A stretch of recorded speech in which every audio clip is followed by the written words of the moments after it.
সরকার, এই সরকার তো ভাতায় বিশ্বাসী সরকার, এই সরকার তো ভাতায় বিশ্বাসী সরকার। তা ভাতা মানুষ চাইবে তো, অপরাধের কি আছে, অন্যায়ের কি আছে? এ রাজ্যের রুটি রুজি নেই, চাকরি নেই, সবাই জানে। শিক্ষকরা আন্দোলন করে কিছু হবে না, কারণ শিক্ষকদের আন্দোলনের ক্ষমতা নেই বাংলার তৃণমূলকে ক্ষমতা থেকে সরানো। বাংলার তৃণমূলের ভোটে যা প্রভাব পড়তে পারে সেখানে তৃণমূল মাথা নিচু করে। যদি ভোটে প্রভাব পড়ে তৃণমূল মাথা নিচু করবে, এবং দেখবেন যে আগামী দিনে ইমাম ভাতা বাড়বে, মুয়াজ্জিন ভাতা বাড়বে, কিছু না হলেও কিছু বাড়বে। আর পুরোহিতরা, দিদি জানে, তারা তো আমাদেরকে ভোট দেয় না, তাদের ভাতা বাড়িয়ে লাভ নাই। তাই পুরোহিতদের কি হবে জানি না ভাগ্যে, তবে ইমাম মুয়াজ্জিনদের ভাতা নিশ্চয় কিছু বাড়ার সম্ভাবনা আছে। এবং এই আওয়াজগুলো তোলানো হচ্ছে এই কারণে যে দিদি মুসলমানদের কথা শুনতে চাইছে, তাই দেখো যে আওয়াজ উঠছে মুসলমান সমাজ থেকে, তাকে আমি সমর্থন করছি। কিন্তু এত পয়সা নেই, তাই আপাতত এতটা বাড়ালাম, আগামী দিনে আরো বাড়িয়ে পুষিয়ে দেবো। এ তো তৈরি, এগুলো সমস্ত নাটকের সমস্ত এগুলো নাটকের সব ভূমিকা তৈরি হচ্ছে। সেদিন বাংলার মা বোনেরা তার কাছে আরতি করেছিল, আর্তনাদ করেছিল যে আপনিও মেয়ে, আমরাও মেয়ে, আমরা ধর্ষিতা হচ্ছে, আপনি আমাদের বাঁচান। সেদিন মহিলা হয়েও বাংলার মুখ্যমন্ত্রীর এই সমস্ত ধর্ষিতা মা বোনদের প্রতি কোনো অনুভূতি ছিল না, কারণ তিনি জানতেন আজকে যদি আমি ধর্ষিতা মা বোনদের জন্য বেশি কথা বলি, তাহলে সেদিন যারা আমার দলের বড় বড় হারমাত, তারা রেগে যাবে, তারা দুঃখ পাবে, তাদের কষ্ট হবে। তাই সেই সমস্ত দুষ্টু ছেলেদের কষ্ট দিতে দিদি সেদিন চাইনি। এখন ভোট নেই, 1 বছর পর ভোট হবে 26-এ, বাজার গুছাতে হবে। সেই বাজার গুছাতে দিদি ময়দানে নেমে পড়েছে। তার প্রথম টার্গেট সন্দেশখালী। প্রথমে ভিক্ষার দেওয়ার চেষ্টা করবে, মা বোনদের খুশি করার চেষ্টা করবে, খুশি না হলে ভয় দেখাবে, প্রলোভনের ভান্ডার তার সামনে উজাড় করে দেবে। এখন সন্দেশখালীতে দিদি পরামর্শ দিচ্ছে, মা বোনেরা রাত্রেবেলা কেউ ডাকলে বেরিয়েও না। কিন্তু 1 বছর ধরে যারা, বা কয়েক বছর ধরে এই আমাদের ঘরে মা বোনদের যারা ডেকে ডেকে রাত্রেবেলায় ভোগ করেছে, দিদি তাদের কথা জানতে পারেনি। অথচ দিদি আজকে সন্দেশখালীতে বলছেন, সন্দেশখালী খবর 1 সেকেন্ডের মধ্যে পৌঁছায়, বাদুড়িয়ার খবর 2 সেকেন্ডের মধ্যে পৌঁছায়।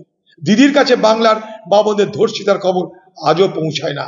তার কাছে আরজি করের, আমাদের ঘরের মেয়ের বোনের আর্তনাদের কান্না তাকে স্পর্শ করে না, তাকে সন্দেশখালী স্পর্শ করে না। তিনি এখন টোটকা দেওয়ার জন্য, টোটকা ওষুধ দিতে নির্বাচনের আগে তাদের কাছে প্রলোভনের ভান্ডার সামনে রেখে তিনি তাদেরকে প্রলোভিত করতে চাইছেন। আর দুষ্টু ছেলেদের কাছে না যাওয়ার জন্য তিনি পরামর্শ দিচ্ছেন।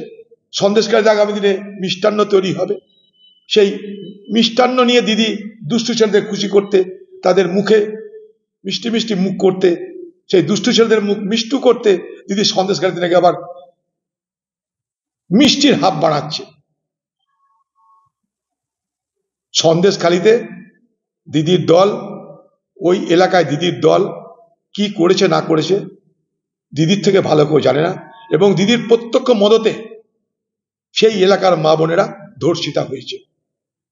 চুপ করেছিলেন, তিনি কিছু বলেননি। তার কোনো অনুভূতি নেই বাংলার মা বোনদের জন্য, কারণ তিনি জানেন লক্ষ্মীর ভান্ডার আছে, আমার আবাস যোজনা আছে, আমার মস্তান আছে, আমার পুলিশ আছে, আমার সাম্প্রদায়িক ভোট বিভাজনের অস্ত্র আছে, আমি জিতব।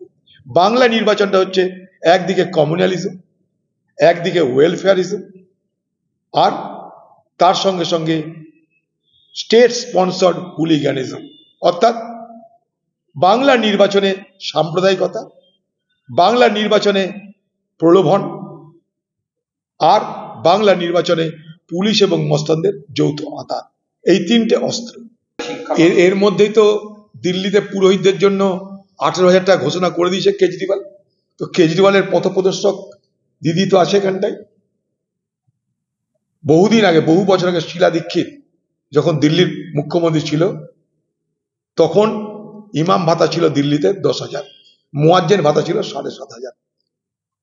আমরা দাবি করেছি অন্তত যখন সবকিছুর দর বাড়ছে, পুজোতে যখন খরচ বেশি দেওয়া হচ্ছে, প্যান্ডেলে প্যান্ডেলে যখন তার অ্যামাউন্ট বেড়ে যাচ্ছে 85,000, ক্লাবে ক্লাবে তার অ্যামাউন্ট বেড়ে যাচ্ছে, তখন যে ইমামরা, যে মুয়াজ্জিনরা মসজিদে মসজিদে আজান দেয়, তাদেরকে অন্তত সম্মানজনক একটা টাকা দেওয়া হোক।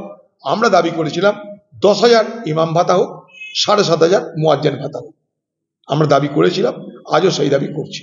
কারণ ভারতবর্ষের বিভিন্ন রাজ্যে, কংগ্রেস পরিচালিত বিভিন্ন রাজ্যে এই ব্যবস্থা আছে, আপনারা খোঁজ দিতে পারেন।